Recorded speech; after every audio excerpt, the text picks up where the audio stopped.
जय हिंद साथियों, आप सभी का आपके अपने परिवार आसमा सिविल एकेडमी के इस डेली करंट अफेयर्स पे मैं इशार अहमद आप सभी का पुरजोर स्वागत करता हूं और आशा करता हूं कि आप सभी स्वस्थ हैं और बिल्कुल मस्त हैं। आज हम पढ़ने वाले हैं 24 फरवरी के इंपॉर्टेंट करंट अफेयर्स जो कि हमारे एग्जाम के लिए बहुत ही इंपॉर्टेंट है। तो वीडियो में शुरू से अंत तक बने रहें। अगर चैनल में नए हैं तो चैनल को सब्सक्राइब कर लें और पहले से अगर इस चैनल में हैं तो मेरे प्रिय साथियों इस वीडियो को शेयर जरूर करिएगा। चलिए अपना सत्र प्रारंभ करते हैं। आइए, आज की पॉजिटिविटी है, सच्चाई का मार्ग अपनाओ, सत्य ही सबसे बड़ा धर्म है। मेरे प्रिय साथियों याद रखिएगा, अगर आप अपनी कंसिस्टेंसी, अपनी पढ़ाई, अपनी मेहनत को अगर सच्चाई से कर रहे हैं तो याद रखिएगा जो आपका धर्म है, जो आपका कर्म है कि हमें अपने स्थिति को बेहतर बनाना है, हमें अपनी स्थिति को बेहतर से और बेहतर बनाना है या हमें जो है सरकारी नौकरी प्राप्त करना है, उसके लिए आपको कोई नहीं रोक पाएगा। अर्थात कि सत्य के मार्ग में ही आपकी सफलता छुपी हुई है। तो इसीलिए अपनी कंसिस्टेंसी, अपनी पढ़ाई को सत्यता से या कहा जा सकता है कि आप जो है एकदम राइट पाथ पे मेहनत करते रहें। आशा करता हूँ मेरी बातें आप लोगों को समझ में आ गई होगी। ठीक है, चलिए। महिला प्रीमियर लीग में सबसे कम उम्र की भारतीय अंडर 19 डेब्यूटेट है ना, मतलब कौन है? तो क्या नाम है इनका? इनका नाम है जी कमलिनी। किसी ने आंसर नहीं दिया है, कोई बात नहीं, तो मैं बता देता हूं, आंसर ए सही होगा। केंद्रीय उत्पाद शुल्क दिवस कब मनाया जाता है? तो केंद्रीय उत्पाद शुल्क दिवस मनाया जाता है हर साल 24 फरवरी को। कब मनाया जाता है? तो 24 फरवरी को मनाया जाता है हर साल। अगर हम बात करें 24 फरवरी को केंद्रीय उत्पाद शुल्क दिवस मनाया जाता है। यह दिन केंद्रीय उत्पाद शुल्क और नमक अधिनियम की याद में मनाया जाता है। इस अधिनियम को 24 फरवरी 1944 में लागू किया गया था। उत्पाद शुल्क विभाग के कर्मचारियों को प्रोत्साहित करना, केंद्रीय उत्पाद शुल्क को बेहतर तरीके से पूरा करने के लिए प्रोत्साहित करना, केंद्रीय उत्पाद शुल्क और सीमा शुल्क बोर्ड के बारे में ज़रूरी बातें बताना या सिखाना, इन सभी चीज़ों से संबंधित बातों को अपडेट करना। ठीक है, चलो। निम्नलिखित में से किस भारतीय महिला को टाइम मैगजीन की वुमेन ऑफ द ईयर 2025 की सूची में शामिल किया गया है? ये जो टाइम मैगजीन है 1923 में स्थापित एक अंतर्राष्ट्रीय क्या है? तो आपका मैगजीन है। ठीक है, पहले ये साप्ताहिक पत्रिका थी, अब जो है इंटरनेशनल मैगजीन हो गई है। अब इसने जो है वुमेन ऑफ द ईयर 2025 की सूची में 13 महिलाओं को शामिल किया है। इन 13 महिलाओं में से भारत की जो पूर्णिमा देवी वर्मन, ठीक है, असम में मतलब जीव संरक्षण या कहा जा सकता है प्राणी संरक्षण के क्षेत्र में इन्होंने काफ़ी मेहनत करी है। अगर हम इनकी बात करें तो असम की वन्य जीव वैज्ञानिक है ये, ठीक है, जीव वैज्ञानिक है। Doctor Purnima Devi Varman time magazine women of the year 2025 में की सूची में शामिल किया गया है। 13 महिलाओं में से दुनिया भर में ये एक है। अब ये क्या करी हैं? तो ये मुख्य रूप से यहाँ देखने वाली चीज रहेगी जो समझें। डॉक्टर वर्मन ने असम में हरगिला पक्षी, ये विलुप्तप्राय पक्षी था, जिसको संरक्षित किया है ना, और इसके पारिस्थितिकी तंत्र की रक्षा के लिए स्थानीय लोगों और विशेषकर महिलाओं और बच्चों में जो है संगठन स्थापित किया इन्होंने। और बर्मन ने पक्षियों के प्रति लोगों को धारणा को बदली और जो है काम किया इन्होंने। और साथ ही साथ इन्होंने सारस बहन नाम की संस्था बनाई और हरगिला सेना नाम की एक संस्था बनाई, जिससे कि ये हरगिला पक्षी दिखाई दे, ये सारस पक्षी दिखाई दे रहा है। सारस पक्षी और हरगिला पक्षी ये दोनों को संरक्षित करने के लिए इन्होंने बहुत ही अच्छा कदम उठाया। इसलिए टाइम मैगजीन ने इन्हें 13 महिलाओं सशक्त या कहा जा सकता है वुमेन ऑफ द ईयर 2025 की सूची में इन्हें शामिल किया है। अमेरिकी मीडिया कंपनी है, 1923 में स्थापित हुई है टाइम मैगजीन, है ना, और जो है एक वैश्विक मल्टीमीडिया कंपनी ये बन गई है। पहले साप्ताहिक था, अब जो है वैश्विक स्तर पे हो गया है इनका उत्थान। सबसे तेज 11,000 रन बनाने वाले दूसरे खिलाड़ी कौन बने हैं? तो रोहित शर्मा बन गए हैं। रोहित शर्मा 20 आपका फरवरी को होने वाला बांग्लादेश और भारत के बीच में जो आईसीसी चैंपियंस ट्रॉफी का मैच हो रहा था, उसमें महज कितनी पारी में? तो इन्होंने 261 पारी है शायद तक के, है ना, क्या था इनका? 261 पारी में, 261वीं पारी में इन्होंने 11,000 रन पूरे किए हैं। अगर हम इस सूची में पहले नंबर में कौन खिलाड़ी है ये देखें तो मात्र 222 मैच में, कितने? 222 मैच में विराट कोहली ने 11,000 रन पूरे किए थे। ठीक है, उसके बाद जो है कौन है? तो रोहित शर्मा है। सचिन, अब ये सबसे ज्यादा रन बनाने के खिलाड़ियों की सूची आपके सामने दिखाई दे रही है। वनडे शीर्ष रन स्कोरर सचिन तेंदुलकर पहले नंबर में, विराट कोहली दूसरे नंबर में, सौरव गांगुली है, ठीक है, भारत के खिलाड़ी हैं ये, है ना। रोहित शर्मा है, राहुल द्रविड़ है, MS धोनी है। क्लियर? चले आगे। अगला प्रश्न हमारे स्क्रीन पे ये रहा, लेकिन उससे पहले ये देख लो कि 11,000 रन पहुंचने वाले अभी तक के जो खिलाड़ी हैं, तो विराट कोहली 222 पारी में खेले बनाया था इन्होंने, रोहित शर्मा 261 पारी में, सचिन तेंदुलकर 276 पारी में, रिकी पॉन्टिंग 286 पारी में और सौरव गांगुली 288 पारी में इन्होंने 11,000 रन पूरे किए थे।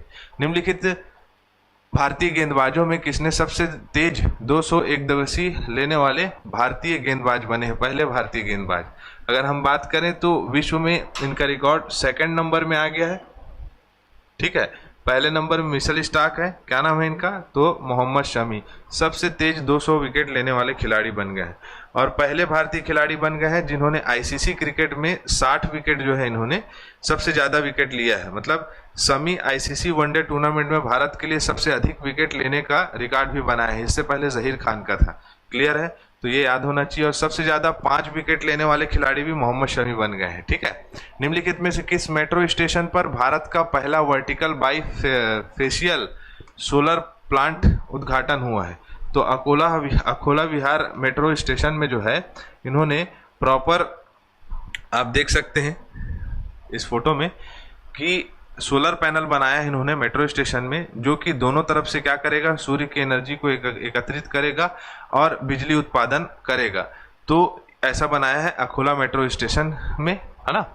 केंद्रीय मनोहर लाल खट्टर ने इसे स्टार्ट करवाया है और यह उद्घाटन गिंड metro system the future of urban mobility विषय पर 5वें अंतर्राष्ट्रीय सम्मेलन में किया गया है। अगर हम बात करें इसके आयोजनकर्ता कौन है, तो दिल्ली मेट्रो रेल कॉरपोरेशन। क्या होगा इससे कि जैसे जैसे हमारे जो परंपरागत जो ऊर्जा है वो क्या होते जा रही है, धीरे धीरे समाप्त होते जा रही है, तो अब सौर ऊर्जा से और जो है कहा जा सकता है कि मतलब नए इनोवेशन के तौर पर इसे सौर ऊर्जा के रूप में जो है मेट्रो संचालन के लिए स्थापित किया गया है, ठीक है। चलें आगे। अगला प्रश्न हमारे स्क्रीन पे ये रहा, हाल ही में नई दिल्ली में भारत मंडपम में सोल लीडरशिप शिखर सम्मेलन, सोल लीडरशिप शिखर सम्मेलन का पहले संस्करण का उद्घाटन किसने किया है? तो प्रधानमंत्री नरेंद्र मोदी जी। अब ये सोल लीडरशिप शिखर सम्मेलन क्या है? तो जितने भी भारत के ऐसे बच्चे, ऐसे छात्र जो किस में पार्टिसिपेट करना चाहते हैं, तो भारतीय राजनीति में पार्टिसिपेट करना चाहते हैं, तो उनको शुरुआत से ही जो है उनकी क्वालिटी को इन्हांस करना या उनको उनके पार्टिसिपेशन को बढ़ाना, जिसमें निम्नलिखित क्षेत्र शामिल है: खेल, कला, राजनीति, मीडिया, आध्यात्मिकता, सार्वजनिक नीति, व्यवसाय, सामाजिक कार्य। इस प्रकार के सारे जो छोटे छोटे हमारे नेता रहेंगे उन लोगों को सिखाया जाएगा। जैसे आप देख सकते हैं इस सम्मेलन का उद्देश्य विभिन्न क्षेत्रों के नेताओं को एक मंच में लाकर उनके अनुभव को साझा करना, ताकि युवा पीढ़ियों को प्रेरित किया जा सके, ठीक है। इसका सोल के अध्यक्ष हैं सुधीर मेहता और इनका जो सोल का जो मुख्यालय है वो गुजरात में है। तो गुजरात से ये प्रारंभ हुआ है और नरेंद्र मोदी जी की एक बहुत अच्छी पहल है जिसमें बच्चों को शुरुआत से लीडरशिप क्वालिटी सिखाई जाएगी। क्लियर है? ये ए भी लिखा गया है, यहाँ पर थोड़ा सा गड़बड़ है क्वेश्चन में। ये जो ए भी लिखाया है इसको काट लीजिएगा, ये स्टार है, क्वेश्चन का है फॉर्मेट, ठीक है। ये CDEF थोड़ा उल्टा सीधा हो गया है, इसको आप क्या कर लेंगे, A-B-C और D, ठीक है। हो जाता है त्रुटि कभी कभी। तो नगरीय विमानन क्षेत्र में पायलटों के लिए इलेक्ट्रॉनिक कार्मिक लाइसेंस शुरू करने वाला दूसरा देश कौन सा है? तो कौन सा है? भारत है। चाइना सबसे पहले ये लाइसेंस प्रोवाइड करता था, जितने भी पायलटों के लिए जो उड्डयन मंत्रालय के अंतर्गत कार्य करते हैं, चाइना करता था, अब भारत हो गया है, ठीक है। अंतर्राष्ट्रीय उड्डयन संगठन के द्वारा दिया गया है, जिसकी स्थापना जो है 1944 में हुआ था। उसके बाद है अमेरिकी सीनेट ने निम्नलिखित में से किसे FBI के 9वें निदेशक के रूप में नियुक्त किया है? ठीक है, नियुक्त करने की घोषणा की है। तो इनका नाम है कश पटेल, ठीक है, काश पटेल लिखा है, कश पटेल है वो, है ना। तो कश पटेल को जो है FBI मतलब क्या है इसका फुल फॉर्म? तो फेडरल ब्यूरो ऑफ इन्वेस्टिगेशन, जो कि अमेरिका की एक बहुत बड़ी खुफिया एजेंसी है, जिसमें भारतीय मूल के कश पटेल को जो है सीनेट के द्वारा 51-49 मतों से पुष्टि की गई है और घोषणा की गई है कि इन्हें क्या बनाया जाएगा, तो FBI के 90 नंबर का क्या बनाया जाएगा, तो निदेशक बनाया जाएगा। अब कहानी यह है कि 1924 के पहले जो है FBI के जो निदेशक होते थे उनका कार्यकाल कोई निर्धारित नहीं था, लेकिन 1924 से लेकर 1972 तक के एक व्यक्ति थे जिनका नाम था जे एडगर वूवर, है ना। ये 48 वर्ष तक के निदेशक रहे। इसके बाद कार्यकाल जो है वो आपका संशोधित किया गया कांग्रेस के कानून के अनुसार और 10 साल कर दिया गया, मतलब 2035 तक के जो है कश पटेल क्या रहेंगे, तो फेडरल ब्यूरो ऑफ इन्वेस्टिगेशन के निदेशक रहेंगे।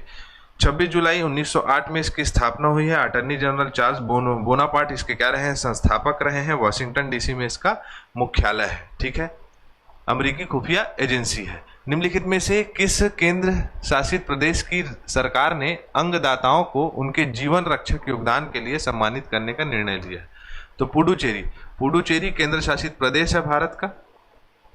इसमें जितने भी लोग अंगदाता है, जैसे कि आप देख सकते हो कि भारतीय क्रिकेट टीम भी अभी प्रमोट कर रही थी कि अगर आप अपने अंग का दान करेंगे तो बहुत सारे लोग का इसमें भला होगा। भारत तीसरे नंबर में आता है वैश्विक स्तर में जो अंग दाताओं का काम जो है, मतलब अंग दाताओं द्वारा दान किया गया जो पार्ट्स हैं, बॉडी पार्ट, उसको जो है नियोजित रूप से कार्य करता है, जिसमें किडनी, हृदय, फेफड़ा, यकृत, अग्नाशय, आंत ये दान किए जाते हैं।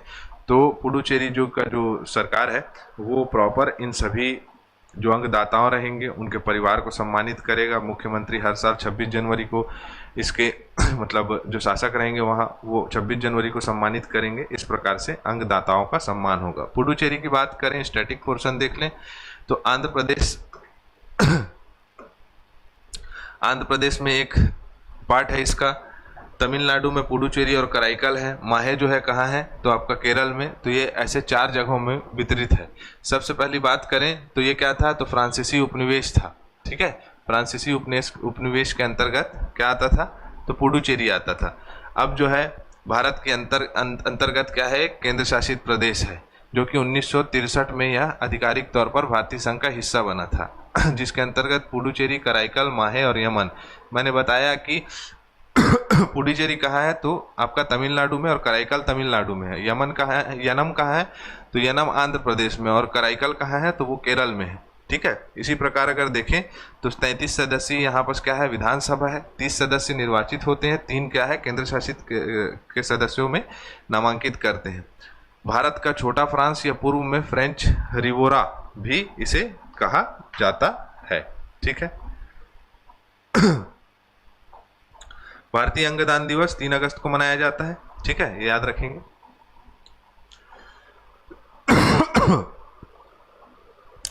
अब फटाफट रिवीजन कर लेते हैं। निम्नलिखित में से किस देश को सिंगापुर में अंतर्राष्ट्रीय समुद्री नेविगेशन सहायता संगठन के उपाध्यक्ष के रूप में चुना गया था, तो कल बताया था मैंने, मतलब आपका सैटरडे को बताया था कि भारत को 1 मैन ऑफिस स्टार्ट किया है किसने, तो भारतीय जीवन बीमा निगम ने, जो कि एक डिजिटल प्लेटफॉर्म है जिसके माध्यम से सभी को जीवन बीमा कराया जाएगा। लिथियम खदानों की खोज और विकास के लिए भारत और अर्जेंटीना के बीच में क्या हुआ है, ज्ञापन हस्ताक्षर हुआ है।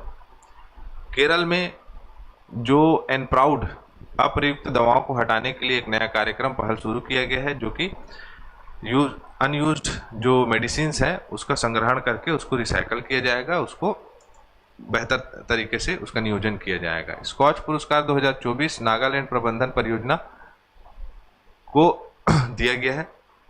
RBI डाटा नाम से जो है एक एप्लीकेशन लॉन्च हुआ है, जिसमें भारतीय अर्थव्यवस्था के संबंधित वृहद आर्थिक एवं वित्तीय डेटा तक आसान तक पहुंचा जाएगा। 11,000 से अधिक जो है डेटा प्रोवाइड किए गए हैं इसमें। इलेक्ट्रॉनिक्स और सूचना प्रौद्योगिकी मंत्रालय मुख्य सूचना अधिकारी सम्मेलन 2025 में डिजिटल ब्रांड पहुंचाना मैनुअल लॉन्च किया है इन्होंने। नूह और गुरुग्राम में क्या बन रहा है, तो सफारी पार्क बन रहा है। निम्नलिखित में से किसे शिक्षा, स्वास्थ्य, खेल, संस्कृति, महिला सशक्तिकरण को उत्कृष्ट योगदान के लिए मैसाचुसेट्स गवर्नर के प्रशस्ति पत्र से सम्मानित किया गया है, तो आपको आंसर देना है। हमारा सत्र यहीं कंप्लीट होता है। इसी के साथ मैं इजाजत चाहूंगा। जय हिंद, जय भारत।